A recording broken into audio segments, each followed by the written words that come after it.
Guys, तो इस video में मैं बताने वाला हूँ आर ओ आई क्या होता है, रिटर्न ऑन इन्वेस्टमेंट। तो सपोज इसको एग्जांपल से समझते हैं कि रिटर्न रिटर्न ऑन इन्वेस्टमेंट होता क्या है। ठीक है।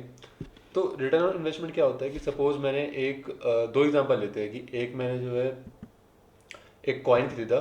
ठीक है। उसमें मैंने क्या करा, मैं $400 डाले कॉइन खरीदने के लिए। सपोज बिटकॉइन खरीदा मैंने, $400 छोड़ो, $400 का खरीदा। ठीक है। और उसको क्या करा मैंने, $1000 में उसको बेच दिया। ठीक है। ये पहला सिनेरियो है मेरा जिसमें मैंने 400 खरीदा, 1000 का बेच दिया। दूसरा सिनेरियो है मेरा जिसमें मैंने एक स्टॉक खरीदा। ठीक है। उसको मैंने $100 का खरीदा, मैंने $30 जो है, या $150 का खरीदा मैंने, $30 जो है डिविडेंड आया मेरा। ठीक है। और मैंने 250 का बेच दिया। ठीक है।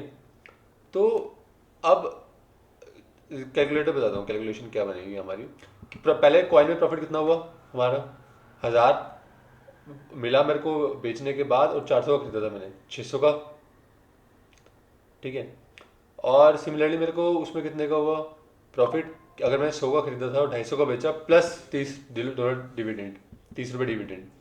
तो टोटल कितना हुआ मेरा, 180 का प्रॉफिट। इसमें 180 का हुआ, उसमें 600 का हुआ। उसमें इन्वेस्टमेंट थी 400, इसमें इन्वेस्टमेंट थी मेरी 100। तो जो आर होता है ना, आर होता है कि आपने जो है कितने पैसा इन्वेस्ट किया और उसका कितना आपको रिटर्न मिला। ठीक है। तो ऐसे ही इसमें क्या होगा कि जब मेरा कॉइन के केस में क्या था कि प्रॉफिट था मेरा 600 और इन्वेस्टेड था 400, तो 600 डिवाइड बाय 400। ठीक है। कितना आया, 600 डिवाइड बाय 400, 150% का आर मिला। राइट। अब सिमिलरली मेरा स्टॉक के लिए कितना था, इन्वेस्टमेंट था मेरा 100, और इन्वेस्टमेंट था मेरा 100, और बचा मेरे को कितना, 180। 180 डिवाइड बाय 100 कितना आया, 180%। ठीक है। अब आप ये नहीं कह सकते कि मतलब 180% है, बट उसमें तो 180 रुपये, मतलब 180 का फायदा हुआ। ठीक है। उसमें जो है आपको 150% है, बट 600 का फायदा हुआ। बट उसमें आप इन्वेस्टेड अमाउंट भी देखो कि आपने इन्वेस्टेड अमाउंट कितनी लगाई थी। उसमें मैंने 400 लगाई थी, 400 पे मेरे को 600 का फायदा हुआ।